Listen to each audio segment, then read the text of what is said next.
안녕하세요. 오늘도 사연 살롱을 찾아주셔서 감사합니다. 저는 판교에 살고 있는 70대 초반의 여성이에요. 저는 지금 판교로 이사를 와서 혼자 살고 있는데 이렇게 된 건 몇 개월밖에 되지 않아요. 그 전까지는 아들놈 집 바로 앞동에서 살았거든요. 아들 며느리 편하게 해주고 걔들 가정만 잘 되면 나는 어떻게 되든 상관없다고 생각했어요. 그래서 두 사람 딴 데에 돈 쓰지 말라고 제가 손주 셋 다 봐주면서 집안일도 다 해줬고요. 하지만 저에게 돌아온 게 돈 몇백만 원에 살고 있던 집에서도 쫓아내는 거라면 어떻겠어요? 제가 그런 일을 당하고 정신을 차렸어요. 지금은 아들놈도 며느리도 안 보고 살아요. 내 손으로 키운 손주들이지만 걔들이 문자 보내면 답만 하는 정도이지 아직은 다시 보고 싶지가 않네요. 제가 어떻게 이렇게까지 됐는지 다들 궁금하실 것 같아요. 이 모든 일의 원인에는 바로 며느리가 있었어요. 왜 그런 말들 하죠? 아들은 결혼하면 며느리한테 빼앗긴다고요. 저는 결혼하면 두 사람의 인생이니 빼앗기고 말고 할 것도 없다고 주장하던 사람이었어요. 하지만 막상 저를 홀대하고 도우미 취급하고 며느리 말대로 처가한테만 잘하는 아들을 보니 너무너무 서운하더라고요. 그래서 제가 그 녀석들하고 연락 끊고 인연도 끊는다고 선포하고 이렇게 혼자 제가 원하는 곳에 이사와서 살고 있네요. 며느리는 이제 와서 저한테 매달리고 난리인데요. 그게 다 제가 돈 있다는 걸 알고 나서부터네요. 정말 괘씸하기 짝이 없죠. 그럼 지금부터 본격적으로 제 이야기 한번 시작해 볼게요. 저는 대학 졸업 후 선을 봐서 남편을 만났어요. 남편은 7급 공무원에 조직에서 전도 유명한 사람이었어요.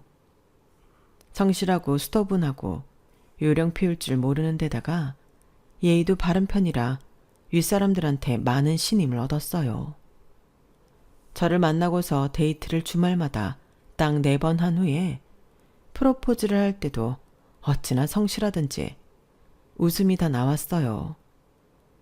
커다란 장미꽃다발에 반지를 갖고 고급 레스토랑에서 만나 아주 진지하게 청혼을 했거든요. 저는 알겠다고 좋다고 할 수밖에 없더라고요. 이런 사람과 살면 평생 마음 불편할 일은 없겠다 싶었거든요. 시어머니와 시아버지는 옛날 분들이시니 고리타분하긴 해도 말도 안 되는 시집살이를 시키지는 않았어요.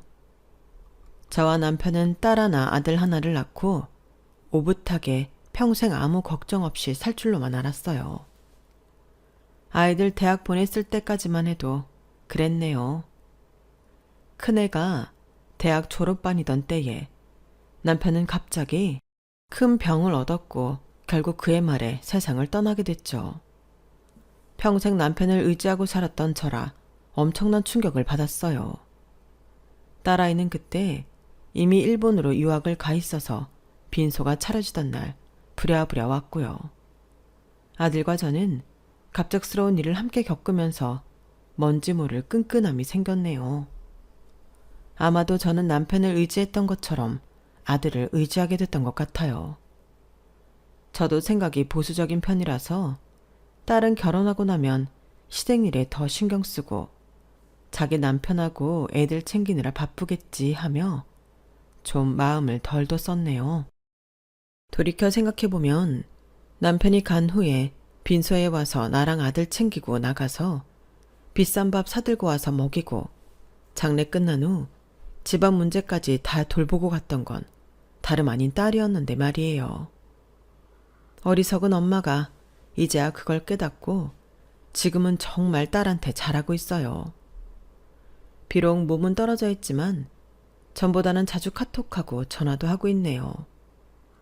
아무튼 당시에 저는 아들한테 꽤나 마음이 갔고 아들 역시 갑작스러운 아버지 죽음에 저를 더 의지했던 것 같아요. 수혁아, 엄마 너 때문에 살아. 알지? 우리 아들 잘 되는 거 엄마는 그것만 바라고 살아. 엄마가 힘닿는 데까지 다 뒷바라지 해줄 거니까 우리 아들 하고 싶은 거 마음껏 해. 고마워 엄마. 아빠 돌아가시니까 나도 엄마 없었으면 어쩔 뻔했나 하고 눈앞이 캄캄하더라. 나도 급하면 엄마 생각부터 나. 나 대학원 가서 공부하고 박사 따고 싶어. 근데 그러면 내가 돈을 버는 게 늦어지는데 엄마 괜찮겠어? 아, 걱정 마. 아빠가 너 대학원 보낼 돈은 주고 가셨어. 아무 걱정하지 말고 공부하고 싶은 만큼 해. 근데 그러면 엄마가 쓰고 싶은 거 잘 못 쓸 거 아니야. 어차피 아빠가 남긴 재산은 한정되어 있잖아. 엄마가 이 나이에 뭘 누리면서 살겠니? 나는 하고 싶은 것도 없어. 그러니까 우리 아들 걱정 말고 공부 열심히 해서 박사 되자. 남편이 남겨준 재산 중에 대학가에 작은 가게가 하나 있었어요. 거기서 나오는 월세하고 남편이 남긴 보험금이 좀 있었는데 사실 그걸로 아들이 공부에만 집중하게 해주기에는 버겁더라고요. 저희도 생활도 해야 했으니까요. 아들은 아르바이트를 해서 돈을 벌겠다고 했지만 제가 말렸어요. 아들은 돈 걱정하지 말고 공부만 열심히 해. 공부하는 게 얼마나 힘든데 무슨 다른 일을 한다고 그래. 그래도 나 등록금하고 책 사고 세미나 가고 워크숍 비용이니 뭐 그런 거 많이 들어서 나 때문에 우리 집 쪼들리면 안 되잖아. 걱정하지 마. 네 누나가 일본에서 조금씩 돈 보내오는 것도 있고 아직 우리 집 끄덕 없어. 엄마가 알아서 할게. 딸아이는 일본에서 취직을 해서 회사를 다니고 있었고 매달 저한테 용돈이라면서 조금씩 돈을 보내오고 있었어요. 저는 그걸로 저한테 들어가는 걸 아껴서 썼고 나머지는 아들을 위해 썼어요. 그러다가 아들 몰래 초등학교, 중학교 급식시설에 가서 일을 하기도 했고요. 아들한테는 비밀로 했죠. 제가 급식주방에서 일하는 걸 알면 마음 아파할 게 뻔했으니까요. 급식주방에서 1년 정도 일을 했던 것 같아요. 그런데 우연히 제가 학교 주방 일을 하는 걸 알게 된 친정 이모가 저를 불렀어요. 아니 그 나이에 무슨 힘든 일을 한다고 그래. 그럴 거면 수혁이 보고 어디 가서 일하면서 공부하라고 해. 아니에요 이모. 나 아직 창창하고 아직 일할 수 있는데요 뭘. 젊은 사람이 나가서 일하는 게 덜 힘들지. 수혁이는 머리 쓰는 애잖아요. 공부하는 게 얼마나 기빠지는데요. 하여간 너 자식 생각하는 건 아무도 못 따라가겠다. 그럼 급식일 하지 말고 와서 나 좀 도와줘. 내가 이제 나이 때문에 몸이 여기저기 안 아픈 데가 없어. 눈 아파서 안경 쓰고도 글 읽는 것도 힘들고 네가 나 대신 계약서 같은 것도 읽어주고 어때? 괜찮지? 내가 급식 주방에서 일하는 만큼은 줄 거야. 이모 수발드는 일이었는데 급식 일보다 힘들지 않을 거고 이모한테 말벗도 대어드리고 좋을 것 같더군요. 저는 알겠다고 했어요. 이모는 제 엄마의 동생인데 사업하는 이모부를 만나서 평생 잘 사셨어요. 이모부 일하는 걸 도우면서 여장부처럼 이런저런 일도 잘 하셨고요. 그러더니 엄마와 이모부 돌아가시고도 정정하게 사시며 여전히 회사 뒤에서 모든 걸 코치하고 계시더라고요. 유통하고 관계된 일이었는데 회사 사람들하고 전화를 통화할 때 보면 목소리도 쩌렁쩌렁하고 카리스마도 있어서 제 이모지만 참 멋지다는 생각이 들더라고요. 이모가 자식이 없었는데 그래서 이제 어릴 때부터 유독 저를 많이 예뻐해 주셨어요. 저는 꼭 돈을 받아서라기보다 늙음하게 이모한테 힘이 되어드리려고 열심히 했네요. 이모가 하지 말라고 했던 부엌일이나 집안 청소도 마다하지 않았어요. 도우미 아주머니들도 있었지만 제가 먼저 해놓으면 이모가 편하실 것 같은 일들은 시키지 않아도 했죠. 아우 누가 너더러 내 침대 정리하라고 했어. 내가 너 이런 일 시키려고 부른 줄 알아? 그냥 내 회사 일이나 도우라는 거지? 누가 하면 어때요? 이모 누워 계실 때 편하시라고 하는 거죠. 나는 일도 일이지만 이렇게 있으면서 이모 말벗 되어드리는 것도 좋아요. 돌아가신 엄마 생각도 나고 나 결혼하고 나서 애들 키운다고 엄마랑 시간 많이 못 보낸 거 후회되거든요. 이제라도 이모랑 이렇게 지낼 수 있는 게 얼마나 좋은데요. 이모는 제 손을 꼭 잡아주셨어요. 아무 말씀 안 하셨지만 따뜻함이 느껴지더라고요. 그렇게 아들 녀석 박사 공부가 3년 차에 접어들었을 때였어요. 어느 날 아들이 진지한 표정으로 저한테 할 말이 있다고 하더니 생각지도 못한 말을 하더라고요. 엄마, 나 결혼할 사람 생겼어. 결혼하려고. 주은이도 결혼하고 싶대. 하는 거 좋대. 저는 너무 깜짝 놀라서 한동안 아무 말도 못했어요. 사실 그 즈음에 일본에 있는 딸아이가 한참 결혼 준비 중이었거든요. 사위는 한국 사람이었지만 우리 딸처럼 일본에 가서 공부하고 거기서 터를 잡았다고 했어요. 회사 일을 하면서 만났다길래 한국에서 양가 부모 인사하고 결혼식장 잡고 무척 바쁠 때였어요. 그것도 그렇지만 공부만 열심히 하는 줄 알았던 아들이 연애를 하고 있었다니 약간 실망스럽기도 했어요. 그런데 젊은 사람들이 어떻게 자기 좋은 사람 안 만나겠어요? 누구를 사귀고 싶고 같이 있고 싶고 당연히 그랬겠죠. 아, 그랬어? 근데 왜 진작 엄마한테 얘기 안 했어? 엄마는 네가 여자친구 있는 줄 전혀 몰랐네. 엄마가 너무 둔했나? 내가 말을 안 하는데 엄마가 어떻게 알아? 사실 나도 결혼까지 할 생각은 아니었어. 처음에도 그냥 친구로 만났고 만난 지 몇 달 안 돼. 이제 한 4개월 됐나? 근데 내가 주은이하고 결혼하면 엄마도 덜 힘들지 않을까 그런 생각도 해. 물론 주은이가 좋은 게 제일 큰 이유이긴 해. 부부는 서로 의지하며 사는 거지 일방적으로 짐 떠맡기면 안 되는 것 같아. 정말 결혼하고 싶고 그 애가 좋으면 너도 그 애의 짐을 나눠준다고 생각해야 돼. 알았어, 엄마. 엄마도 며느리한테 효도도 받고 그러면 좋을 것 같아. 주은이가 서울대 의대 전공이고 의사 국가고시도 얼마 전 붙었어. 집안에 의사 한 명 있으면 좋잖아. 엄마도 점점 나이 들어가면 병원 다닐 일 많아지잖아. 며느리 될 아이가 의사라니 혹하는 마음도 있었는데 그건 잠시였고 바로 걱정이 되더라고요. 예전에야 평범한 집에서도 공부만 잘하면 의대도 가고 의사 돼서 개천에서 용났다는 소리도 듣곤 했지만 우리 애 박사할 때만 해도 의대 가는 애들이 꽤 잘 사는 집안 자식들이 많았거든요. 의사 집안에서 의사가 나오는 경우도 많았고요.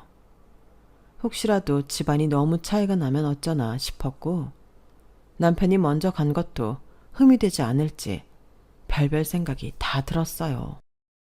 하지만 집에 인사를 온 며느리는 소탈했고 외모도 꾸미지 않아서 순박해 보였어요. 누가 봐도 똑똑해 보이고 차분한 인생인 게 마음에 들더라고요. 형제는 없고 무남 동녀라고 했고요.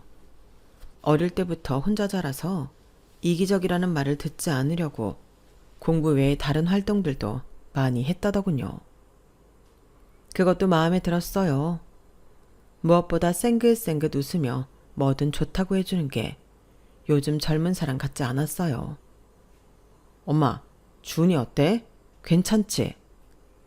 그래, 참하고 성실해 보이더구나. 아버지가 대학 교수라서 그런가? 분위기도 지적이고. 주은이 어머니는 가정주부이긴 한데 젊은 시절에는 출판사에서 일하셔서 책을 좋아하시고 많이 읽으신대. 그게 주은이한테 다 영향을 끼쳤겠지. 아들은 제가 며느리감을 마음에 들어하니 굉장히 좋아했어요. 사돈댁에서도 우리 아들을 괜찮게 봤다고 하더라고요.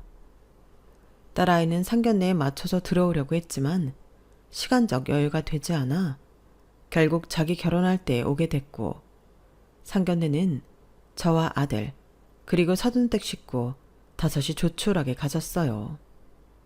사돈들도 다 인상이 좋아 보였고 혼수나 집 같은 거에 큰 욕심이 없는 것 같더라고요. 사실 제가 아들 결혼하는데 넉넉하게 해줄 수는 없었거든요. 그나마 이모가 신혼 아파트 해주라고 돈을 해주셔서 26평형 아파트를 마련해 줄 수 있었는데요. 그것만도 감사하다고 하더라고요. 흔히들 의사 사위나 며느리 얻을 때 돈이 많이 들어간다고 했는데 저는 그런 것도 없었어요. 딸 결혼식에 며느리가 같이 참석했을 때도 어찌나 사람들한테 인사도 잘하고 딸한테도 예의 바르게 잘하던지 제가 참 뿌듯하더라고요. 먼저 간 남편한테도 보여주고 싶었고요. 그렇게 딸 결혼식을 치르고 3달 있다가 아들도 결혼을 하게 됐어요. 아이들을 연달아 결혼시키니 자연스럽게 남편 생각이 나더군요. 남편이 이걸 같이 봤으면 얼마나 좋았을까 싶어 눈물도 났죠.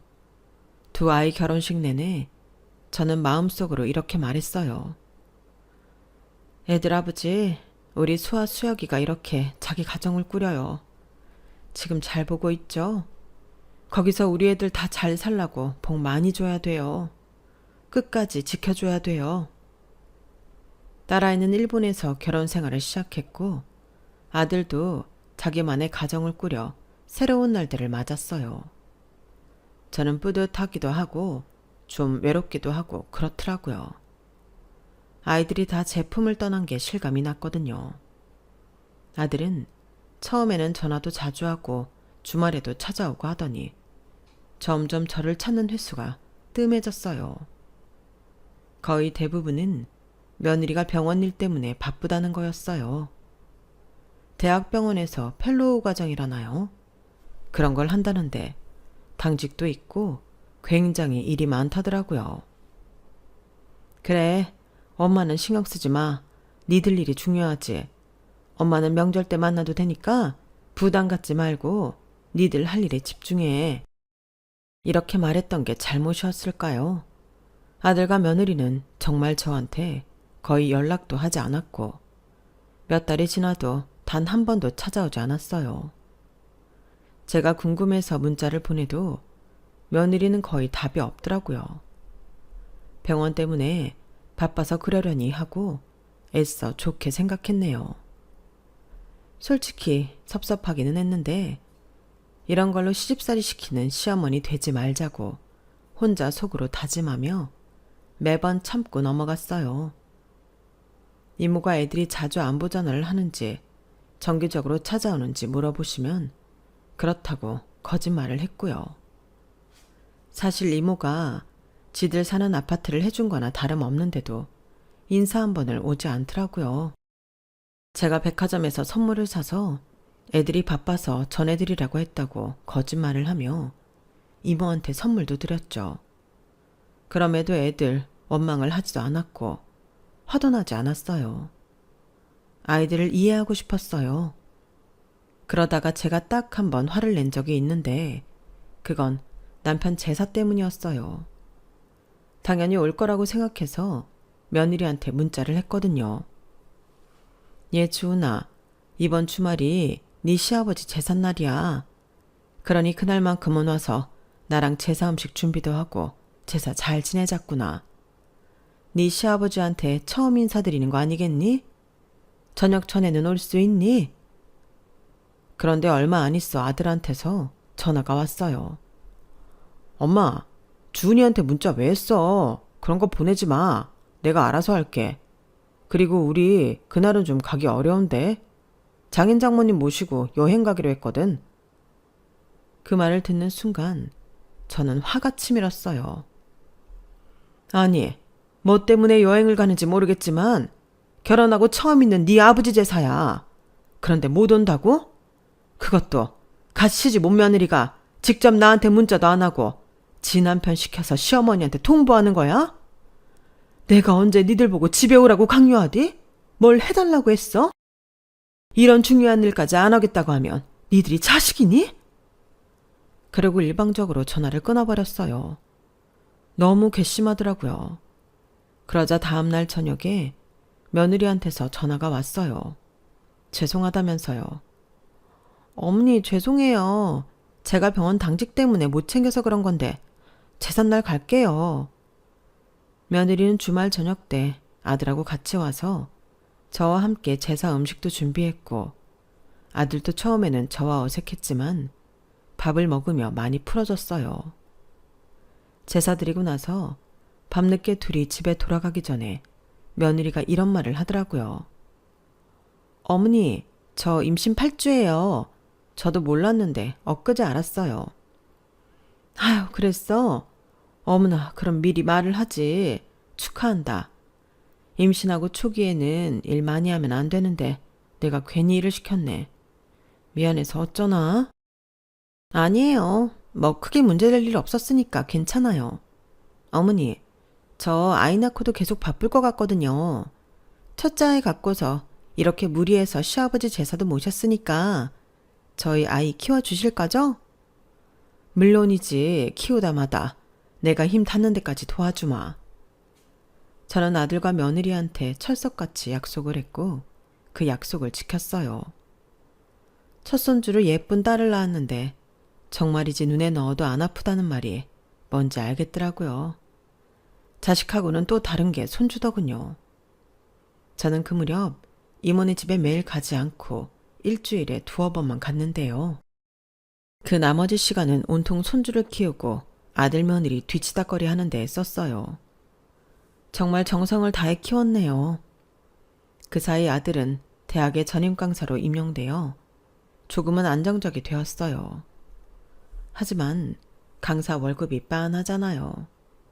외부에서 강의를 하고 이런저런 일을 해도 수입이 빠듯할 수밖에요. 결국 아들네 가정에 여유를 주고 먹여 살리는 건 며느리였어요. 아들도 며느리 눈치를 꽤나 보는 것 같더군요.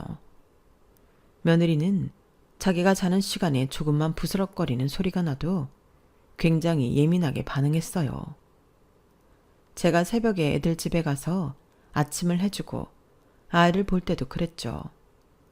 부엌에서 좀 큰 소리가 나거나 손녀가 칭얼대는 소리가 잠깐만 들려도 아들이 후다닥 나와서 주의를 줬어요. 엄마, 주은이 잠 못 자. 조용히 해줘.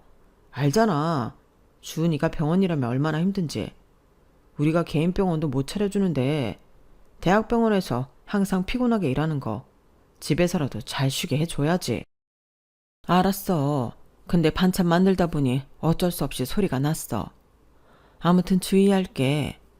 근데 개인 병원은 무슨 소리야? 혹시 주은이가 개인 병원 안 차려준다고 무슨 말 했어? 꼭 말을 해서가 아니고 그렇잖아. 우리처럼 없는 집 며느리로 오지 않았으면 벌써 편하게 일했을 테니까. 네가 병원 못 차려줘서 미안하다는 거야? 아니면 우리 집 형편이 그렇지 못해서 네가 답답하다는 거야? 뭐 서로 그렇지. 주은이도 요즘 생각이 많은가 보더라고. 저는 한숨이 나왔어요. 솔직히 공부 잘하고 있는 애랑 결혼하겠다고 적극적으로 나선 건 며느리였더라고요. 아들은 결혼하고 마누라 뒤치다거리 해준다고 공부가 좀 늦어져서 하기도 예정보다 더 늦겠다고 그러다 보니 동기들하고도 소원해지고 여러 일이 있었는데 말이죠. 처음 봤을 때와는 다르게 며느리가 짜증도 많고 자기 뜻대로 안 되면 화도 잘 내는 것도 마음이 걸렸지만 손녀의 엄마이고 내 아들의 아내인데 이제 와서 어떻게 하겠나 싶었어요. 솔직히 이혼 같은 거는 생각도 안 해봤고요. 제가 당사자들도 아니고 아들이 그럴 마음도 없는데 옆에서 이혼해라 마라 할 일도 아닌 게 사실이기도 하고요. 며느리는 좀 노골적으로 저한테도 짜증을 내기 시작하고 음식도 입에 안 맞으면 제가 보는 앞에서 쓰레기통에 다 버리기까지 했어요. 그래도 저는 제가 화를 내면 아들 내외 사이가 나빠질 것 같아서 참고 말을 하지 않았네요. 그러다가 손녀딸이 2살이 되었을 때 며느리는 또다시 임신을 했어요. 뭐 울고불고 난리도 아니더라고요.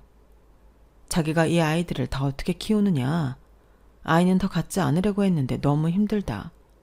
그러다가 제 앞에서 인공유산 얘기까지 나오는데 저는 너무하다 싶더라고요.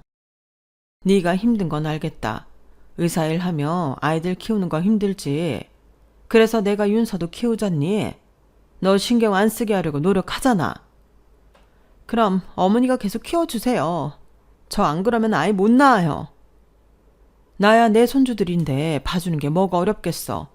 근데 너 그렇게 못 낳는다 이런 말 쉽게 하는 거 아니야. 아이를 갖고 싶어도 못 갖는 사람들도 얼마나 많은데. 아무리 네 뱃속에서 모양도 안 갖춰졌대도 엄마 마음이 전해진다더라. 네가 그런 마음 갖고 있으면 애기도 다 아는 거야. 그럼 미신 같은 말씀은 하지 마세요. 저 의사예요. 키워주실 거예요? 나야 얼마든지 봐준다니까. 그리고 네가 안과 의사 아니냐? 너라고 뭐든 다 알지는 못할 텐데 내 말을 미신이라는 둥 하지는 말았으면 좋겠구나. 알겠어요. 키워주신다니 그렇게 알고 있을게요. 라더니 셀쭉한 표정을 하고 쌩 하고 나가버리더라고요.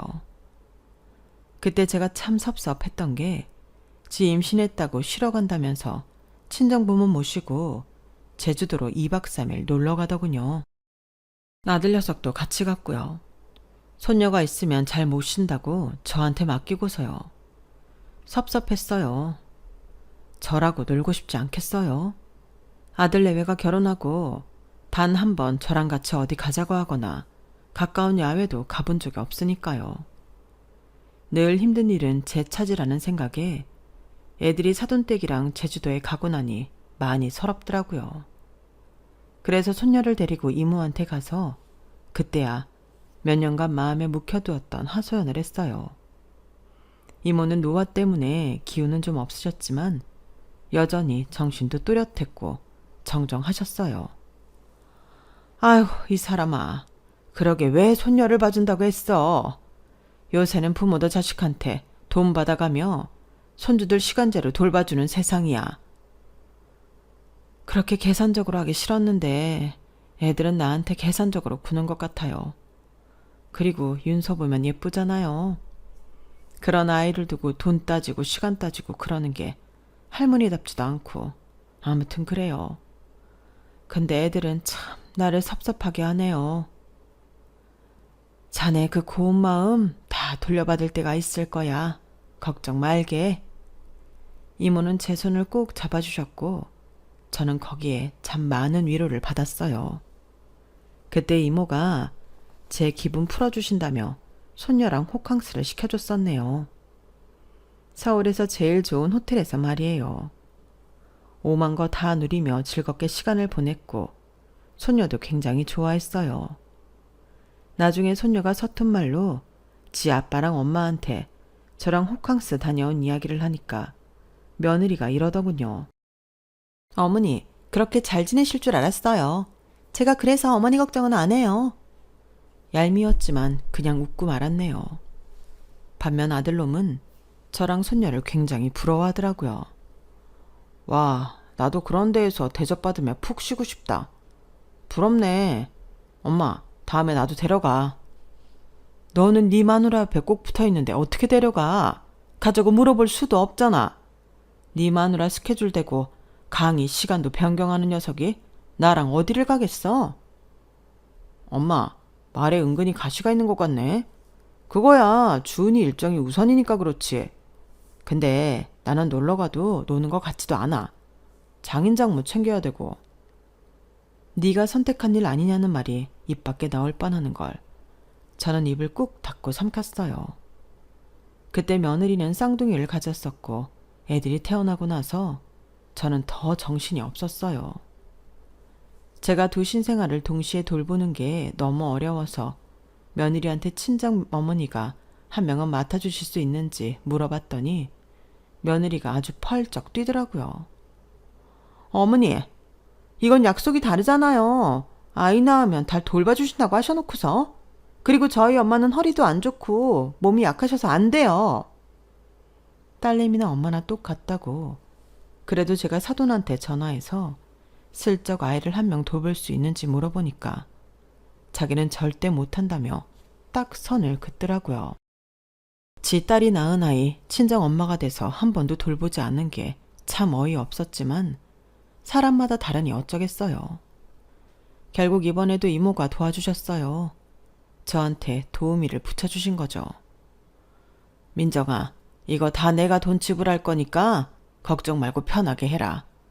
일본에 있는 수아도 도우미 쓰라고 돈 보내는데 너 그거 손주들 좋은 거 사준다고 손주들한테 쓰지? 내가 안 봐도 다 알아. 그러니까 내가 내줄게.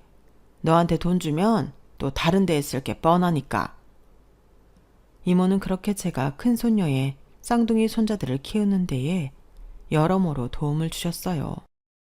일본에 있는 딸아이는 제가 애들을 다 돌보고 집안일까지 여전히 한다는 거에 열이 받아 몇 번 아들하고 전화로 싸우는 것 같더라고요. 그러더니 1년에 한 번 한국에 올 때도 아들 내외는 만나지 않고 저만 보고 갔어요. 그렇게 10여 년의 세월이 흐르다 보니 저도 며느리가 처음부터 우리 집을 만만하게 봐서 골랐다는 것과 아들놈은 며느리한테 단단히 코가 깨어서 하자는 대로 했고요. 자기가 돈을 시원찮게 버니 아들은 전부 다 소심해지기도 했어요. 하지만 그 이전에 지 마누라를 너무 좋아해서 그런지 마누라 하자는 대로 다 들어주던데 언젠가 친구랑 전화통화로 이런 말 하는 걸 엿들었어요. 야, 내가 의사 남편이라고 하면 사람들이 나 보는 눈이 달라진다니까. 그런 타이틀 하나가 참 중요해. 뭐 이제 와서 힘없는 엄마가 나한테 뭘 해주겠어. 주은이가 나 사회적 지위 높여주는 게 더 중요하지. 결국 힘없는 엄마는 안중에 없었던 걸 깨닫고 나니 저도 아들 내외한테 마음이 식었어요. 어느새 정을 주지 않고 거리를 두었죠. 손주들은 달랐어요. 그 애들이 무슨 죄가 있나요? 저는 손주들한테는 정말 잘해줬어요. 그러다가 이모가 돌아가시게 됐는데 그때도 아들 내외는 잠깐 빈소에 얼굴만 비치고 뭐 제대로 된 근조 화환도 안 보내더군요. 그래도 대학에 적을 두고 있고 의사이고 그런 애들이 말이에요. 지들 아이 키우는 데 도움을 많이 주셨는데 어쩌면 그럴 수 있는지요. 딸아이는 남편의 지 딸까지 데려와서 며칠을 같이 있었는데 딸이 제 손을 잡으며 그러더라고요. 엄마, 수혁이네한테 마음 쓰지 마. 그냥 아무것도 바라지 말고 걔들은 걔들끼리 사는 거다. 내버려 둬. 엄마 힘들면 일본에 와도 돼. 이제 수혁이네 애들도 많이 커서 엄마 없이도 되잖아. 엄마 생각해주는 거 딸밖에 없네. 알았어. 고마워. 엄마도 생각해볼게. 그렇게 장례를 다 치르고 났는데 저한테 뜻밖의 일이 벌어졌어요. 이모가 제 앞으로 50억이라는 큰 재산을 남기신 거였어요. 변호사가 처음 그 말을 했을 때에는 믿어지지 않았는데 유언장 공증한 거며 제 앞으로 든 아파트에 작은 부동산에 현금이 든 통장까지 보니 실감이 나더라고요. 저는 이모를 모신 낙골당에 가서 펑펑 울었어요. 이모가 저한테 너무 큰 선물이었어요. 제가 얼마나 위로를 받았는데요. 끝까지 저를 챙기고 가셨네요, 이모. 더 잘해주지 못해서 미안하고 고마워요. 딸은 제가 왜 이모한테 더 잘해주지 못해 미안하냐며 끝까지 얼마나 잘했냐며 그런 말 말라고 했어요.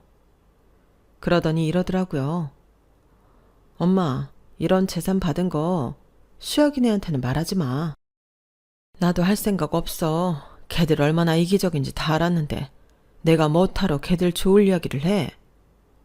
그래도 마음 한켠이 신경 쓰이는 건 사실이더라고요. 딸은 이모가 남긴 판교의 아파트로 들어가서 살라고 했고 저도 그러고 싶었어요. 그 사이 아들 내외는 이모가 얻어줬던 아파트가 아닌 40평형의 좋은 아파트로 이사를 해서 살고 있었어요. 최근에는 며느리가 선배와 함께하는 병원을 확장하고 싶은데 돈 때문에 고민하는 걸 알고 있었고요. 그래서 저는 제가 살던 아파트 명의를 그 애들한테 해주기로 마음먹었어요. 저한테는 다른 재산이 있으니까요. 그러면 아파트를 팔든 뭘 하든 알아서 지들이 보탤 거였고요. 이모가 주신 재산에서 돈을 줘도 되는 건데 그러기 싫더라고요. 저 유산 받았다고 티내기도 싫었고요. 그래서 걔들 공동명의로 아파트를 주겠다고 했더니 뜻밖의 말에 둘 다 놀라더군요. 저는 판교로 이사가서 그 애들과 멀어지고 싶은 마음만 있었어요. 딸도 이사 마치면 일본으로 놀러 오라고 해서 그럴 작정이었어요. 그런데 정말 웃기는 일이 벌어졌어요. 제가 아파트를 공동명의로 해주고 며칠 동안 지들끼리 쑥덕쑥덕 하더니 그 다음 주 월요일에 며느리가 퇴근하고서 저를 부르더라고요. 두툼한 봉투 하나를 내밀면서요. 어머니, 저희 그 아파트 팔려고요. 그래서 어머니는 나가주셔야 되겠어요. 제가 병원 확장해야 되는 거 아시죠? 어머니한테 거기 살면서 전세 보증금 달라고 하기도 그렇고 어머니도 그럴 돈도 없잖아요. 이거는 그동안 애들 키워주신 값이에요. 이거 보태서 어디 지방에 자그마한 방이라도 알아보세요. 지명이 넘겨져서 100만 원 더 넣었어요. 그렇게 제가 받은 돈이 600만 원이었어요. 10년간 자기 아들 다 키워주고 집안일 해준 게 500만 원이고 명의 넘겨준 값이 100만 원이라는 거였죠. 저는 두말 않고 그 봉투를 받아들었어요. 알았다. 내 될 수 있는 대로 빨리 짐은 빼도록 하마. 그래 주시면 감사하긴 한데 가실 때는 있으세요? 내가 나갈 데도 없이 짐 뺀다고 했겠니? 재산 50억 오픈 안 한 게 다행이네. 마지막에 제가 이 말을 남기며 현관문을 나서자 갑자기 뒤에서 며느리가 제 팔을 붙잡더라고요. 어머니, 그게 무슨 말씀이세요? 어머님 재산이 50억이라뇨. 제가 잘못 들은 거예요? 아니, 제대로 들었다. 내가 그 재산 오픈했으면 니들한테 계속 뜯어먹히고 살았을 것 같아. 다행이라는 소리야. 그럼 애들 잘 키워라. 뭐 도움이 두고 편히 잘 살며 알아서 하겠지만 말이야. 나는 간다. 저는 며느리 손을 딱 뿌리치고 집을 나갔어요. 그리고 바로 이모가 주신 판교 아파트로 갔네요.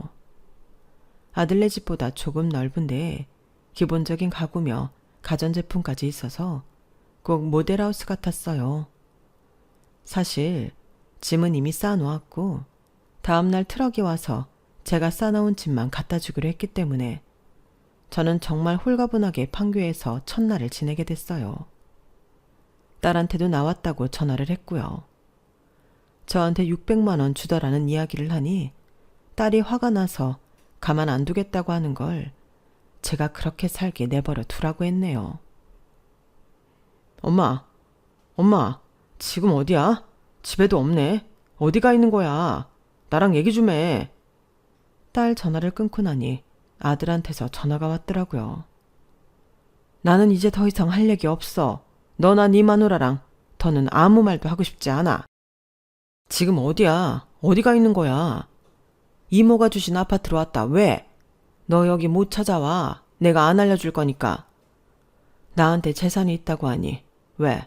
사람이 달라 보이니? 네 사회적 지위를 높여줄 사람으로 보여? 엄마, 혹시 내가 친구들이랑 하는 말 들었어? 며느리야, 남이라고 치면 그만인데 너는 그러면 안 되는 거지. 네가 더 나쁜 놈이야. 내가 널 어떻게 키우고 너한테 어떤 정성을 쏟았는데 너 그동안 나한테 어떻게 했어? 엄마, 나도 살기 바빴잖아. 그걸 가지고 이제 와서 뭐라고 하면 안 되지. 나한테 불만 있었으면 진작 재산 오픈하고 말했으면 됐잖아. 뭐? 재산 오픈하고? 재산이 없었으면 말도 하면 안 됐다는 소리냐? 아니, 나도 살려고 애썼는데 나한테 왜 짜증을 내? 듣기 싫다. 나 그래도 너 잘 되라고 하고 싶은 말 많아도 참고 니들 가정 화목하라고 애쓴 사람이야. 그런데 이제 와서 뭐? 네가 그러고도 자식이냐? 제 인생에서 처음으로 아들한테 분노해서 고함을 질렀어요. 아들은 놀라서 아무 말도 못했고 저는 전화를 끊어버렸네요. 그리고 30분쯤 지나서부터 며느리한테 전화가 계속 오더군요. 저는 끝까지 받지 않았어요. 문자도 수십 통 보내는 걸 그냥 보지도 않고 안 읽은 걸로 해서 두었네요. 다음날 트럭이 집 앞에 도착했고 제가 내려가 보니 며느리가 트럭을 따라 지 차를 끌고 왔더라고요.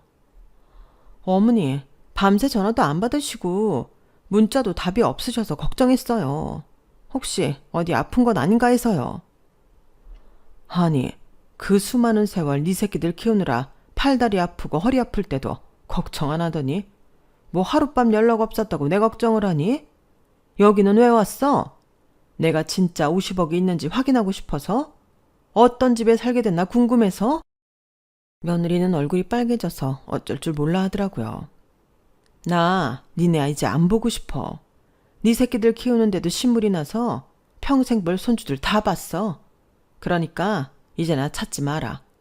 나는 이제 더는 니네한테 안 묶이고 즐겁게 살 거야. 제가 그렇게 돌아서자 며느리가 제 손을 붙잡더니 싹싹 빌더라고요. 어머니, 저한테 섭섭한 거 있으시면 푸세요. 제가 잘못했어요. 그리고 저희랑 계속 왕래하면서 지내요. 네? 나는 싫다? 네가 언제 한번 나한테 여행을 가자고 해줬니? 우리 식구처럼 군 적이 있니? 네 시아버지 제사도 안 지내려고 하고 나중에는 그 잘난 의사 일한다고 음식도 마트에서 사서 보냈잖냐? 내가 그런 걸 제사상에 올렸을 것 같니? 너 나한테 아무 빽도 없다고 생각해서 그런 모양이다. 이제 와서 이러는 거 보니 나 너라는 애 그리고 내가 낳았지만 수혁이라는 놈이 어떤 인간들인지 이번 일로 아주 잘 알게 됐거든. 그래서 니네 같은 것들하고 더는 상종하고 싶지 않아. 니들 상종하고 살지 말라고 이모가 나한테 주고 가셨나 보다. 그러니까 다시는 나 찾지 마. 나한테 연락하고 찾아오면 니들 가만 안 둘 거야. 며느리가 저를 애타게 부르는데도 저는 뒤도 안 돌아보고 집으로 들어왔어요. 며칠 후 딸이 저를 데리고 일본에 가려고 왔을 때에 아들 내외가 와서 자기네 집으로 가자고 진상을 부리자 딸이 며느리 머리채를 확 잡고 이러더군요. 야, 이제 와서 어디서 며느리인 척하고 있어. 니들이 사람 새끼냐? 양심 팔아먹은 것들이 의사면 다야? 내가 네 병원이랑 네가 나온 학교 게시판에 다 소문낼까? 너라는 게 어떻게 생겨먹은 건지 어떤 인성인지 내가 다 까발려서 너 환자도 없게 만들어줄까? 한 번만 더 찾아와서 엄마 괴롭히면 내가 아주 동네방네 다 소문낼 테니까 그런 줄 알아. 수혁이 너도 마찬가지야. 병신 같은 게. 너 내 동생도 아니야. 딸이 무섭게 호령을 하자 아들내외는 그제야 꽁무니가 빠져라 도망을 가버렸어요. 저는 딸이랑 같이 일본으로 가서 경치 좋은 데에서 느긋한 시간을 보냈어요. 몰랐는데 그동안 딸은 몸이 아파서 한동안 치료한다고 고생했더라고요. 제가 아들 집 때문에 힘든 걸 알고 일부러 말을 안 하고 있었던 거였어요. 딸한테 어찌나 미안하던지 제가 잘못했다고 손을 붙잡고 사과했네요. 엄마가 뭐가 미안해. 이건 당연히 내가 감당할 일이었지. 나 이제 이렇게 건강해졌고 집안도 다 안정됐어. 그러니까 엄마 이제 서울이랑 일본 왔다 갔다 하면서 재미있게 살자. 어? 그래 그러자. 그 후로 저는 아들 내외 전화를 다 차단해버렸어요. 손주들을 통해서 저한테 집에 오라는 둥 여러 수작을 부리고 있지만 손주들한테 인사만 하고 찾아가지 않고 있네요. 일단은 이렇게 지내려고 해요. 정말 아들 내외한테 질릴 대로 질렸거든요. 저한테 600만 원 주면서 지방으로 가라고 한 순간 저는 걔들하고 끝났어요. 앞으로도 별일 없는 한 아들 내외랑은 마주치고 싶지 않네요. 제 이야기는 여기까지예요. 긴 이야기 들어주신 분들 다들 복 많이 받으시고 행복하세요. 여러분, 사연 댓글에 응원과 현명한 조언 부탁드려요. 좋아요와 구독은 저에게 큰 힘이 됩니다. 오늘도 좋은 일 가득하세요.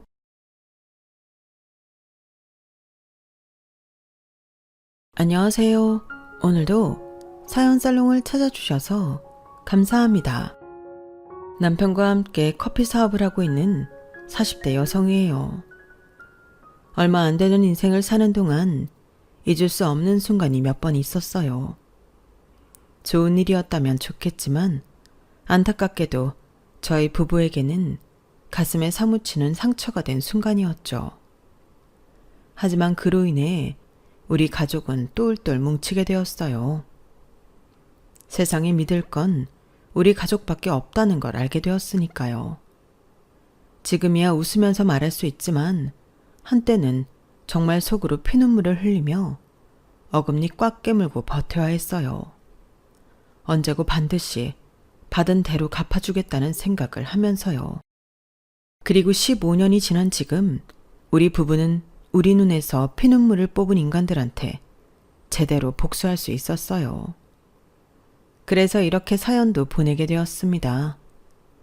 저는 어릴 때 딱히 부족할 거 없이 자랐어요. 대단히 잘 사는 집은 아니었지만 중산층 가정이었기에 그럴 수 있었죠. 아빠는 평범한 회사원이었고 엄마는 옷가게를 하셨었는데 규모가 꽤 커서 아빠 월급의 2배 정도는 거뜬히 벌고 계셨죠. 그때만 해도 수입 의료가 들어오지 않던 때라서 남대문 도매시장에서 물건을 떼어다가 라벨 작업을 해서 팔곤 했었는데 그러다 90년대 중후반이 되면서 상황이 급격히 변하게 되었어요. 수입 의류 브랜드가 물밀듯이 들어오고 대기업에서 젊은 층을 겨냥한 의류 브랜드를 앞다퉈 론칭하면서 시장 옷을 파는 저희 엄마 가게는 매출이 하루가 다르게 떨어졌거든요. 지나고 보니 그때 그런 변화에 발빠르게 대응해야 했다는 걸 알게 됐지만 당시엔 시장의 변화를 읽어내지 못했어요. 엄마는 오히려 가게 리모델링과 확장을 하며 변화를 꾀하셨고 그러면서 은행에서 많은 대출을 받으셨어요. 하지만 다들 아시죠? 90년대 말에 우리나라에 어떤 일이 있었는지를요. 안 그래도 어려운 상황에 IMF까지 겹치면서 저희 집은 급속도로 무너져 내렸어요. 거기에 매출은 전보다 못한데 은행 이자는 하루가 다르게 높아지고 그 이자를 감당하지 못해서 사채까지 끌어다 쓰게 되었거든요. 하지만 원발에 오줌 누기일 뿐이었어요. 결국 엄마가 도매시장에서 물건을 사입하며 사용했던 가게 수표가 부도 수표가 되면서 주변 상인들한테까지 피해를 입히게 되었고 그걸 또다시 사채로 틀어막는 악순환이 이어졌어요. 엎친 데 덮친 격으로 아빠마저 회사에서 정리해고를 당하면서 더 이상 버틸 수가 없게 된 거예요. 집도 가게도 심지어 아빠 퇴직금까지 모조리 날아가 버린 거죠. 거기에 사채비까지 남게 되었고요. 정말 순식간이었어요. 엄마 아빠가 10수년을 일궈놓은 가게가 무너진 것 말이죠. 당장 살 집도 없었던 차에 아빠 지인분이 컨테이너를 빌려주셔서 우리 세 식구는 그곳에서 살 수 있었어요. 버스 정류장까지 가려면 30분가량 걸어 나가야 하는 외진 곳에 위치한 컨테이너였지만 당장 갈 곳 없던 우리 가족에게는 감지덕지한 곳이었어요. 엄마 아빠는 사채빚을 갚기 위해 밤낮 없이 일을 하셨어요. 대학생이던 저 역시 휴학을 하고 아르바이트를 하며 돈을 벌기 시작했고요. 세 사람이 쉼없이 벌어댔지만 무시무시한 사채이자를 갚는 데 급급했어요.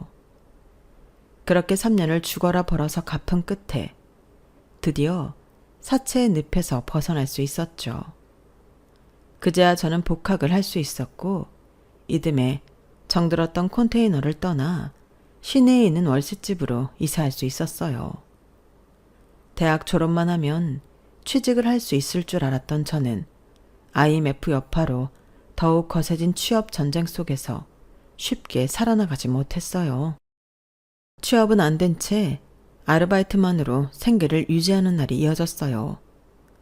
재학 중에 가정 형편 때문에 휴학도 길게 한 탓에 나이가 많아서 그런 거였는지 스펙이 부족해 그런 건지 결국 저는 제 전공을 살려 취업하는데 실패하고 말았어요.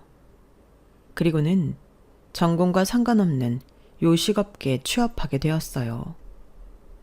제가 아르바이트를 하던 패밀리 레스토랑에서 매니저님이 추천을 해주셔서 정직원이 되었거든요.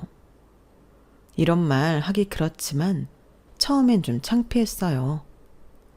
대학 동기들은 어쨌든 전공 살려서 기업에 취직을 했는데 저만 아르바이트를 전전하다가 전공과 전혀 상관없는 레스토랑에 취직을 한 거니까요. 그래서 동기들 모임에도 안 나갔어요. 나가봐야 속만 쓰릴 게 뻔했거든요. 그러다 보니 일에만 집중하게 되었고 업무 능력을 인정받으면서 일할 수 있었어요. 그러면서 저를 정직원으로 추천해준 매니저님과 가까워지게 되었죠. 저보다 4살 위인 매니저는 고등학교를 졸업하고 바로 취업을 한 사람이었어요. 처음엔 저처럼 아르바이트로 시작해서 1년 뒤 정직원이 되었고 매니저 자리까지 올라온 사람이었죠. 학벌은 없었지만 워낙 부지런하고 일을 잘하는 사람이었어요. 매니저라고 하지만 허드렛 일도 마다 않고 말단 직원들보다 일을 많이 했어요. 그러니 직원들 사이에서도 인기가 좋았죠. 잘생긴 얼굴은 아니지만 옷차림이 늘 깔끔하고 행동이 단정해서 은근히 눈길이 가는 타입이었어요. 그래서 내심 신경을 쓰고 있었는데 하루는 매니저님이 저녁 때 시간이 있냐고 묻더라고요. 휴무일 전날이라서 그냥 집에 가는 게 아쉬웠는데 잘됐다 싶었어요. 게다가 평소 매니저님한테 마음이 있었기 때문에 더없이 좋은 기회라고 생각했어요. 그렇게 단둘이 종로에 있는 이자카야에서 술을 마시게 됐는데 정작 먼저 손을 내밀었던 매니저님이 별 말도 않고 뚱한 환한 표정으로 술만 마시지 뭐예요. 이건 또 뭔가 했죠. 늘 당당하고 듬직하던 사람이 단둘이 마주보고 앉아있으니 이렇게 작아 보일 수가 없었어요. 내가 아는 그 매니저가 맞나 싶을 정도로요. 그 모습에 괜히 심통이 난 저는 제 앞에 술잔을 비운 뒤 이렇게 말했어요. 별로 하실 말씀 없는 것 같은데 그만 일어날게요. 잘 마셨습니다. 가방을 들고 자리에서 일어나려는데 그때 매니저님이 제 손목을 붙잡았어요. 저기 괜찮으면 좀 더 있다가요. 내가 할 말이 있는데 이런 건 처음이라 좀 떨리네요. 술을 마시면 나을까 했는데 정신만 더 멀쩡해지는 것 같고. 알고 보니 너무 떨려서 그랬던 거더라고요. 손에 든 술잔을 한 번에 원샷한 매니저님은 입술을 달착거리다가 드디어 입을 열었어요. 내가 연애를 해본 적이 없어서 많이 서툴 거예요. 국민학교 이후로 남중남고만 나온 데다 형제도 위아래로 남자 형제들밖에 없어요. 그래서 여자는 잘 몰라요. 그러면서 초조한 눈으로 저를 빤히 보는 거예요. 그래서 어쩌라는 거냐고 묻고 싶었지만 진심을 다해 말하는 매니저님이 너무 안쓰러워 보이기도 하고 귀엽기도 해서 뒷말이 이어지기를 기다렸어요. 그랬더니 경화씨, 나랑 결혼할래요? 아니, 그게 아니라 먼저 한번 만나고 괜찮으면 결혼도 하고 정 아니면요? 한번 만나보고 아니면 어떻게 할까요? 거기서 끝내요? 아니, 그건 좀 가위바위보도 3세판인데 한번 만나보고 아니다 싶으면 2번, 3번 만나보고. 자기도 자신이 무슨 말을 하는지 잘 모르겠는지 멍한 표정으로 버벅거리는데 화나기보다는 웃음이 났어요. 연애 경험도 없는 사람이 얼마나 용기를 내서 이 자리를 마련했나 생각하니 거절을 못하겠더라고요. 애초에 거절할 생각도 없었지만요. 그래서 그날부터 매니저님이랑 만나게 됐고 3번의 데이트 이후에는 본격적으로 사귀게 되었어요. 직장에서 몰래 사내 연애를 하는데 은근 스릴도 있고 짜릿하더라고요. 전에는 휴일 다음날 출근하는 게 그렇게 싫었는데 연애를 시작하고부터는 출근 시간이 기다려질 정도였어요. 그렇게 3년간 우리는 비밀 사내 연애를 이어갔고 드디어 결혼을 하게 되었어요. 남편은 3남 중 둘째인데 맏형은 4년 전에 결혼을 했고 막내 동생은 아직 미혼이었어요. 아주버님과 형님은 명문대 CC로 아주버님은 대기업에 다니고 형님은 은행에 다니고 있었어요. 그렇다 보니 결혼하고 3년 만에 집도 사고 생활도 많이 안정된 편이었죠. 시동생은 아직 결혼은 안 했지만 결혼할 상대가 있는 상황이었어요. 상대 여자는 시동생이 다니는 회사 대표 딸이었죠. 그렇다 보니 남편 형제들에 비해 저희 부부만 직업도 월급도 많이 빠지는 상황이었어요. 그래도 가족끼리 질투할 상황은 아니라서 별로 신경을 쓰지 않았는데 나중엔 그게 우리 부부의 발목을 잡더라고요. 아무튼 처음 인사를 드리러 시댁에 찾아간 날 시부모님이 그러시더라고요. 나는 그래요. 부모는 자식 대학 공부까지 시켰으면 할 일은 다 했다고 봐요. 우리 큰애도 지가 벌어서 결혼하고 집 사고 다 했거든. 그래서 말인데 혹시라도 우리 쪽에서 뭘 해주길 바란다면 그런 기대는 안 하는 게 좋아요. 다 큰 성인인데 결혼은 자기들이 알아서 해야지. 딱히 부모님께 뭔가를 바랐던 건 아니었지만 처음 만난 자리에서 면전에 대고 바로 말씀을 하시니 조금 놀라긴 했어요. 저희 집 사정도 그렇게 넉넉한 편은 아니라서 처음부터 우리는 우리가 번 돈으로 작게 시작하기로 했기에 계획대로 결혼 준비를 했어요. 가진 돈으로는 월세로 가는 게 맞았지만 매달 나가는 돈이 아깝기도 하고 차라리 은행 대출을 받아 전세로 가는 게 이익이라서 전세 대출을 받았어요. 그런데 생각지도 못한 일이 일어난 거예요. 결혼하고 1년쯤 지났을 무렵 본사 재정이 흔들리면서 계열사인 저희 레스토랑을 정리한다는 소문이 돌기 시작한 거예요. 그리고는 바로 정리해고가 시작됐어요. 가장 불리한 건 저희 부부였어요. 둘 중 한 사람은 나가야 하는 상황이었죠. 결국 급여가 높은 남편을 대신해 제가 퇴사를 하게 됐어요. 바로 재취업을 하기는 했지만 전 직장보다 급여가 낮아서 생활은 전보다 많이 힘들어졌어요. 그런 와중에 시동생이 결혼을 하게 되자 아주버님이 전화를 하셨더라고요. 막내 결혼하는데 뭐라도 해줘야 하지 않겠니? 집사람은 너희랑 각각 500씩 해서 1000만 원 만들어주자고 하는데 네 생각은 어떠니? 아, 이거 어쩌지? 형, 실은 우리 집 사정이 요즘 좀 안 좋거든. 야마, 아무리 안 좋아도 둘이 버는 게 굶고 사는 건 아니잖아. 더 결혼할 때 난 뭐 넉넉해서 500이나 해줬냐? 형이니까 내가 힘들어도 해준 거지. 그럼 우린 우리대로 할 테니까 너희는 형편대로 알아서 해라. 사실 아주버님 말에는 약간의 어폐가 있어요. 저희가 결혼할 때 아주버님이 신혼여행비 하라며 500만 원을 주신 건 맞아요.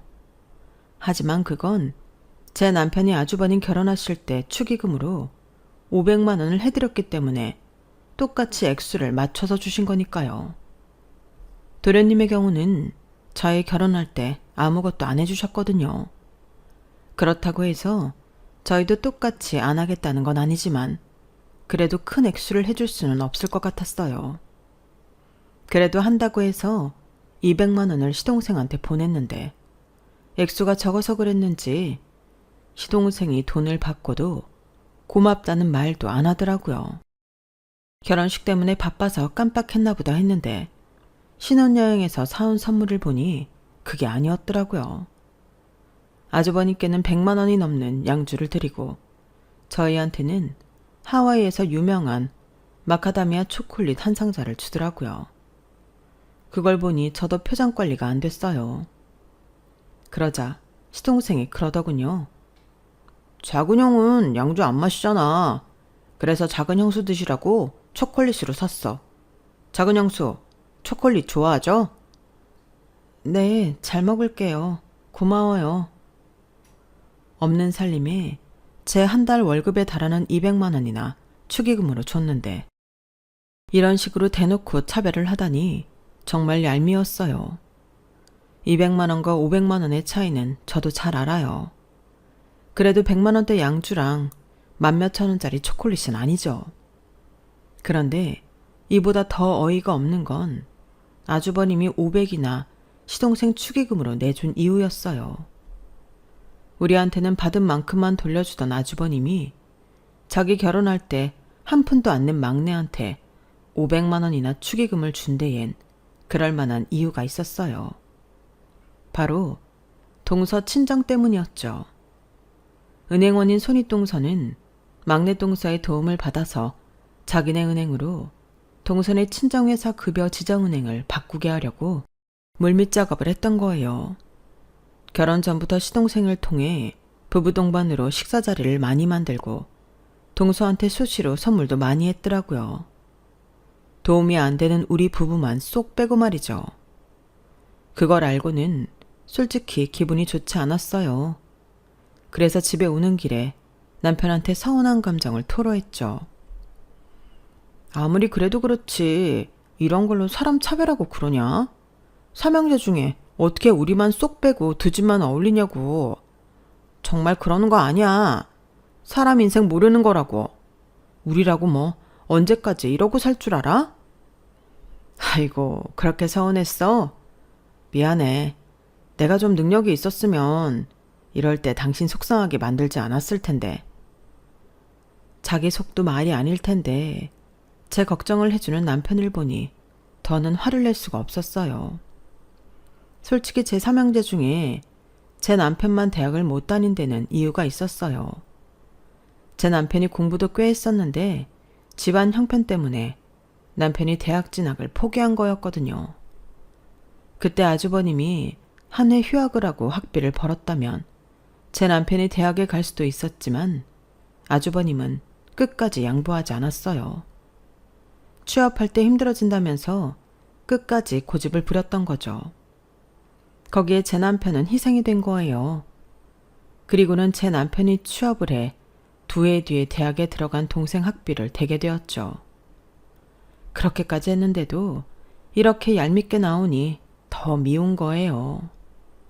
생각 같아서는 받은 대로 갚아주고 싶었지만 저희한테는 그럴 여유가 없었어요. 제가 퇴사한 지 반년도 안 돼서 청천벽력 같은 소식이 들렸거든요.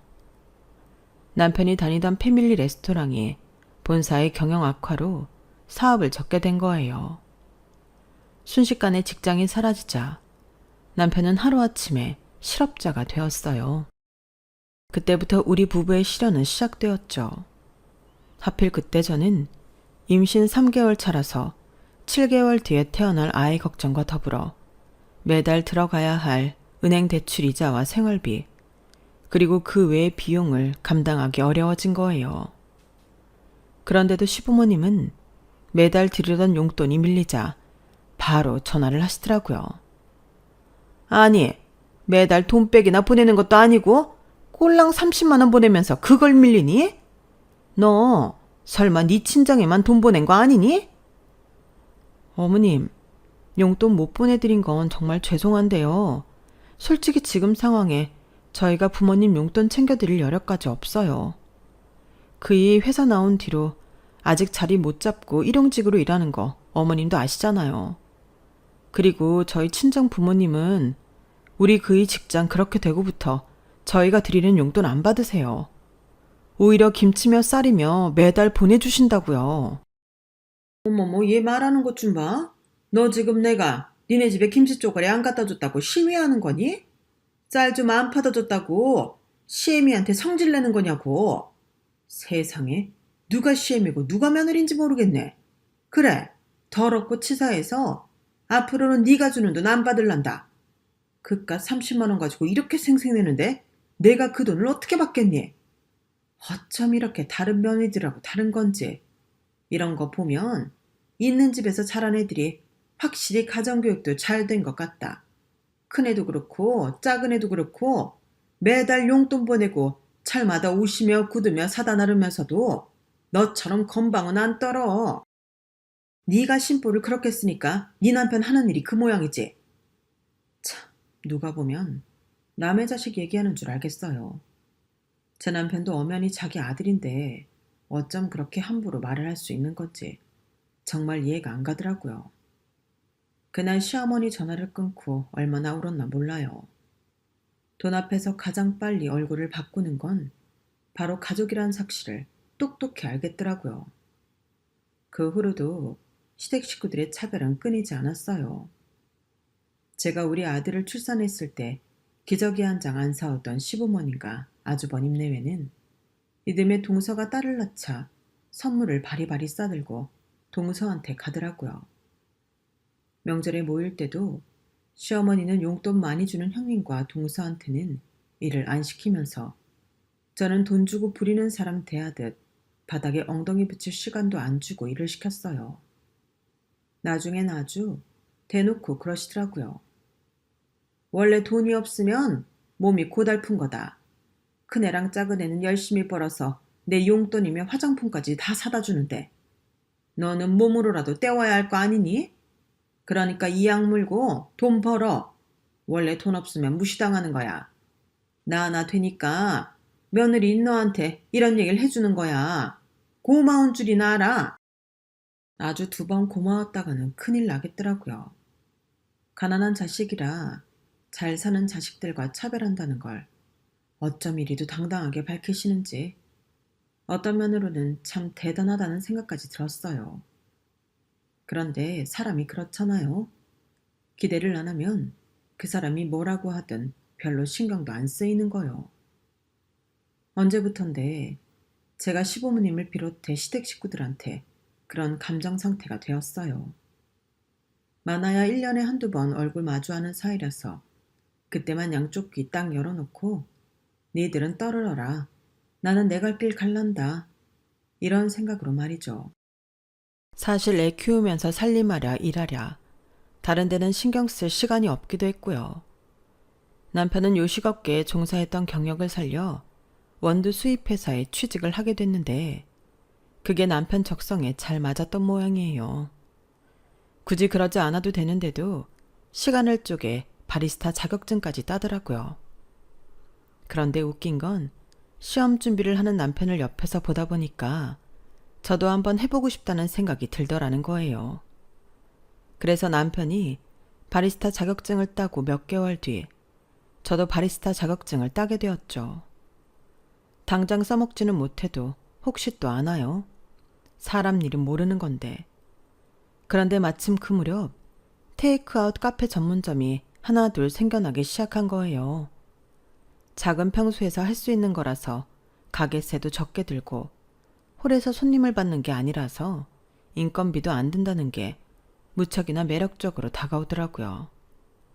자리만 잘 잡으면 출근 시간대와 점심시간대 꽤 매출을 올릴 수 있을 것 같기도 했고요. 당시 저는 친정 엄마한테 아이를 맡기고 직장 생활을 하고 있었는데 이런 카페라면 중간중간 아이를 보면서도 할 수 있지 않을까 싶더라고요. 그 얘기를 했더니 남편이 그러는 거예요. 원두는 우리 회사에서 납품받을 수 있으니까 가게터만 잘 잡으면 되겠는데 우리 한번 해볼까? 남편은 원두와 생두를 납품하는 가게 사장님들을 통해 커피 전문점 창업에 대한 정보를 얻었고 3개월 정도 시장 조사를 한 뒤에 주말마다 저와 함께 가게 자리를 보러 다녔어요. 그렇게 발품을 팔아가며 준비한 지 반년 만에 우리는 작은 커피 전문점을 차리게 되었죠. 처음엔 커피만 팔았었는데 같이 먹을 빵이나 와플을 찾는 손님이 많아서 이후엔 와플 기계를 들여 같이 판매를 했어요. 커피 원두는 남편의 회사에서 중간 단계 없이 바로 받고 있어서 프랜차이즈 매장들보다 훨씬 저렴한 가격으로 원두 구매를 할 수 있었죠. 그렇다 보니 커피 판매 가격을 확 낮추고 박리담의 전략을 펼칠 수 있었어요. 처음 몇 달은 출근 시간대 오픈을 해서 퇴근 시간대에 맞춰 문을 닫았는데 하루는 남편이 그러더라고요. 내가 퇴근해서 몇 시간만이라도 가게 좀 볼까? 어차피 일찍 닫으나 늦게 닫으나 가게세는 똑같이 나가는데 늦게까지 가게 문을 열면 커피도 더 팔릴 거 아냐. 퇴근하고 와서 가게까지 보면 너무 힘들지 않겠어? 그리고 그 시간대에 커피를 몇 잔이나 판다고 힘들게 그래. 그냥 집에 와서 쉬어. 낮 시간에 버는 것만으로도 내 인건비는 빠지니까. 그럼 시범 삼아 한 달만 밤 12시까지 열어볼까? 해보고 돈이 안 되면 안 하면 되니까. 결국 남편 고집에 저는 손을 들었고 남편 말대로 한 달간만 야간 장사를 하기로 했어요. 그때만 해도 밤에는 커피가 많이 팔리지 않을 것 같아서 남편을 말렸는데 이게 웬걸? 밤에 남편이 파는 커피가 제가 낮 장사를 하는 것과 거의 비슷하게 나오는 거 있죠. 특히 야간 장사를 하는 주변 상인들 중에는 단골 손님까지 생겼을 정도였어요. 수입이 거의 2배가 되는데 안 할 이유가 없었죠. 특히 봄이나 여름에는 야간 손님 수가 낮 손님에 비해 훨씬 많아서 저까지 나서서 일손을 도와야 되는 날들도 많았어요. 그렇게 10년 가까이 우리 부부는 미친 듯이 일에 빠져 살았고 그러다 보니 막연하게 꿈만 꿔왔던 내 집 장만을 하게 되었어요. 저희 가게 근처에 있는 35평 아파트를요. 신축은 아니었지만 이사를 들어갈 때 리모델링을 싹 해서 새집 같은 기분으로 살 수 있었죠. 생각 같아서는 그동안 집도 없이 월세에 전세를 전전한다고 손가락질했던 시댁 식구들한테 보란 듯이 자랑하고 싶었지만 바쁘다는 핑계로 발길도 끊고 산 처지라서 그러지는 못하겠더라고요. 커피 전문점을 차린 이후 가게 문을 닫는 날이 거의 없어서 남편도 저도 시댁에는 자연스레 발걸음을 끊게 되었거든요.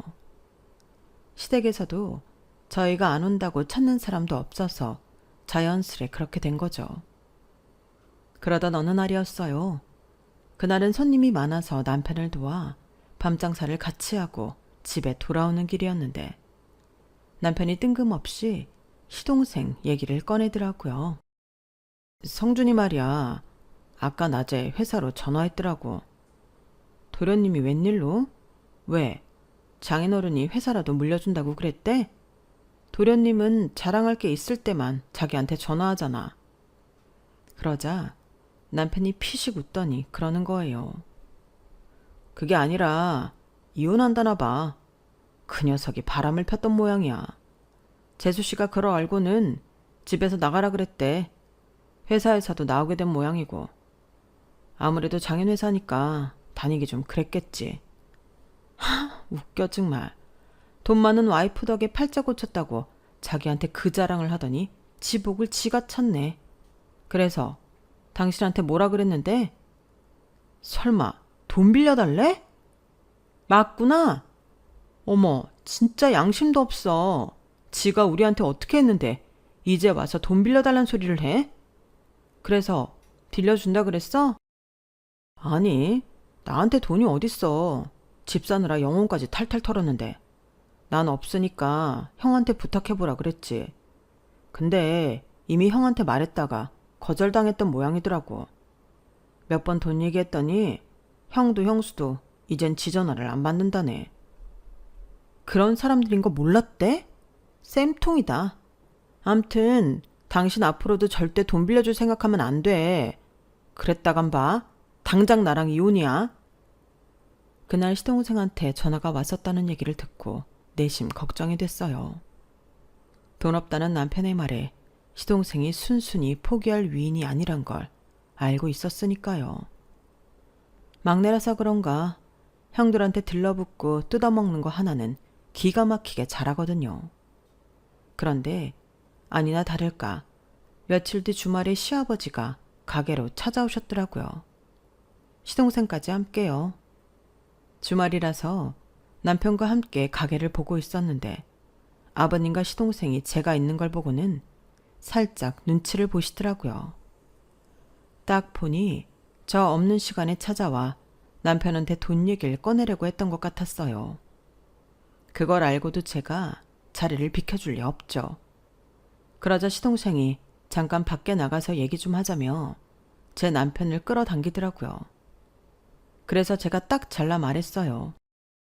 그럴 거 없어요. 여기서 얘기하세요.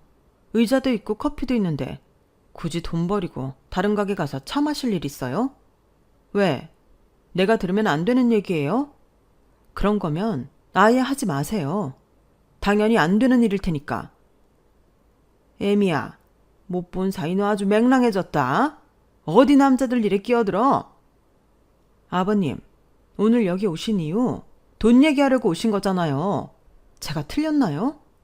저희 집 돈은 이랑 제가 공동으로 벌어서 공동으로 관리하고 있어요. 그러니까 한쪽이 마음대로 운영할 수 없다고요.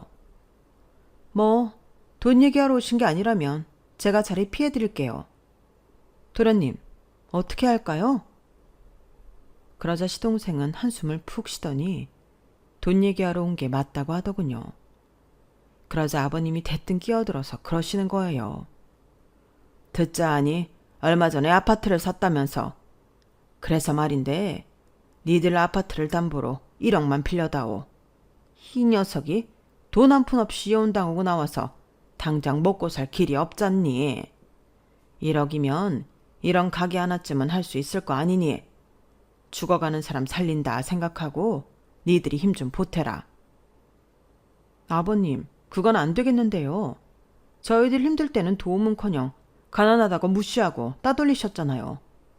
저요, 귀머거리 아니에요. 그간 못 듣고 몰라서 가만히 있었던 거 아니라고요.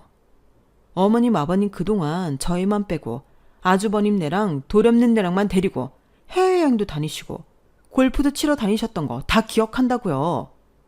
좋을 땐 우리만 빼고 사시다가 힘들어지니까 저희한테 아버님 막내 아들 떠넘기시면 곤란하죠. 그 사업자금 아버님이 대주세요. 아니면 잘난 큰아들한테 해주라고 하시든가요. 왜 자식 취급도 안 하던 제 남편한테 와서 이러세요? 내가 해줄만 하면 해줬겠지. 당장 우리 집도 은행에 담보로 잡혀 있어서 대출 받아줄 돈이 없어. 내 퇴직금이야. 네 시어머니랑 내가 먹고 살 돈인데 그걸 빼줄 수도 없고. 오죽하면 내가 니들한테 왔겠냐. 둘째, 네가 서운했던 건 내가 사과하마. 그러니까 이번 일은 니들이 좀 도와주도록 해. 정 불안하면 내가 경기도에 있는 땅 니들 앞으로 해주마. 아버님, 그 땅은 팔아도 돈도 안 되는 땅이잖아요. 그래서 지금까지 팔지도 못하고 가지고 계시는 거면서 그걸 담보로 대출을 해달라 하시는 건 너무하죠. 아무튼 저희는 대출이고 뭐고 해줄 생각 없으니까 그만 돌아가세요. 저희 장사해야 해요. 저는 아버님과 시동생 등을 떠밀어 가게 밖으로 내보냈어요. 그리고는 일부러 쾅쾅 소리를 내가며 가게 정리를 해댔죠. 한참 밖에서 서성이던 아버님과 시동생은 굳은 인상으로 눈길 한번 안 주는 저를 훔쳐보다가 하는 수 없이 발길을 돌렸어요. 그런데 그날 밤 꿈에 황금빛 용이 여의주를 물고 아버님 경기도 땅으로 내려오지 않겠어요? 그리고는 입에 물고있던 시뻘건 여의주를 땅속에 파묻더라고요. 그러자 그 땅이 순식간에 황금으로 변해버리지 뭐예요. 꿈에서 깬 저는 너무도 생생한 그 꿈 때문에 다시 잠들 수가 없었어요. 왠지 그 땅을 제 손에 넣어야 할 것 같다는 생각이 들었죠. 그래서 다음 날 남편한테 그 얘기를 했어요. 그러자 남편이 자기도 비슷한 꿈을 꿨다는 거예요. 아버님 땅에서 금화를 캐는 꿈이었다나요? 부부가 같은 날 비슷한 꿈을 꾼 것부터가 신기한데 그게 하필 아버님 땅에 관한 거였다는 게 아무래도 심상치 않았어요. 그래서 아버님께 땅을 받고 은행 대출을 받아주기로 했어요. 하지만 1년이 지나고 3년이 지나도록 아무런 일이 일어나지 않았어요. 오히려 그 사이 시동생이 하던 가게가 망해서 대출금 중 4천만 원을 저희가 대신 갚게 되었죠. 꿈 때문에 돈만 손해봤다 생각했는데 6년이 지난 어느 날 아버님한테 받은 땅 주변이 신도시 건설과 맞물려 개발이 된다는 기사가 뜬 거예요. 그래서 남편과 함께 아버님 땅 근처 부동산에 가서 시세를 알아보았어요. 그랬더니 세상에 5억이 훨씬 넘더라고요. 그런데 여기서 아직 한참 더 오를 거라면서 팔지 말고 몇 년 더 묵히라고 하더라고요. 그 말을 듣고 우리 부부는 땅을 팔지 않고 손에 쥐고 있었어요. 그리고 3년 전 봄, 그 사이 땅값은 무려 10배가 올라서 50억가량이 되었지 뭐예요. 4천만 원 대출금 갚아주고 50억을 번 셈이었죠. 그 소식을 들은 시댁 식구들은 불이 나게 저희 집으로 달려왔어요. 아버님은 당장 땅을 돌려달라고 생떼를 쓰셨고 아주버님과 시동생은 삼형제가 똑같이 나눠 가져야 된다고 목소리를 높이더군요. 어머님은 마침 저를 땅도둑처럼 몰아세우셨고요. 아주 가관도 아니었어요. 도대체 왜들 이러세요? 왜 남의 땅에 그렇게들 관심이 많으시냐고요. 저요, 이 땅 아버님한테 사기쳐서 받은 거 아니에요. 도련님 가게 차리는데 저희 집 담보로 1억 대출해준 대가로 받은 거라고요. 대출만 받아줬나요? 도련님이 안 갚은 4천만 원도 우리가 대신 갚았어요. 그 당시 땅값이 1,000만 원도 안 됐던 거 아버님도 기억하시죠? 그러니 제가 3천만 원이나 손해보고 받은 땅이 10배가 되든 100배가 되든 내 땅이라는 거엔 변함이 없다고요. 그러니까 남의 땅에 침 흘리지 말고 다들 돌아가세요. 아니 형수님, 가족끼리 정말 이럴 거예요. 남도 이렇게는 안 하겠어요. 그러자 남편이 시동생 말을 자르며 끼어들었어요. 가족? 우리가 언제부터 가족이었냐? 나랑 이 사람 지금까지 당신들 앞에서 가족 대접 받은 적이 단 한 번도 없어. 거지 새끼 취급은 받았어도. 그래도 살다 보니 이런 날이 다 오네. 당신들이 우리 집에 돈 구걸하러 오는 날 말이야. 형, 우리가 언제 형이랑 형수를 거지 취급했다고 그래. 가족이니까 편해서 좀 실수를 했던 거지. 난 정말 나쁜 뜻은 없었어. 실수요? 어머. 도련님, 입은 삐뚤어져도 말은 바로 해야죠. 그게 어떻게 실수예요? 당신들이 언제 우리 부부를 가족 대접이나 해줬어요? 그래놓곤 이제 와서 땅값 올랐다니까 득달같이 달려와선 부모 형제 타령들을 해요? 우리가 돈 없을 땐 거들떠도 안 보던 사람들이 어쩜 이렇게 양심이 없나 몰라. 저요, 남한테 받은 건 확실히 돌려주는 사람이에요.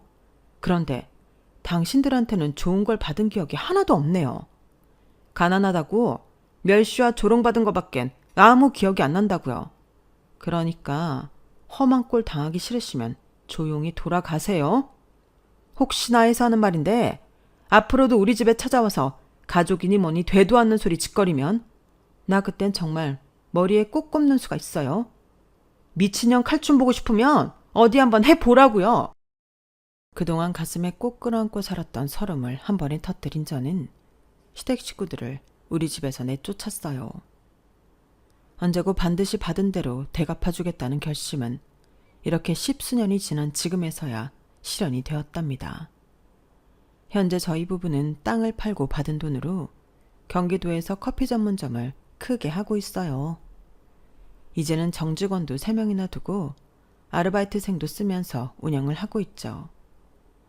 남편은 기왕 시작한 거 제대로 커피 사업을 해보겠다고 근처에 커피 공장을 짓고 있는데요. 그게 완공이 되면 직접 생두를 사다가 로스팅까지 해서 판매할 예정이랍니다.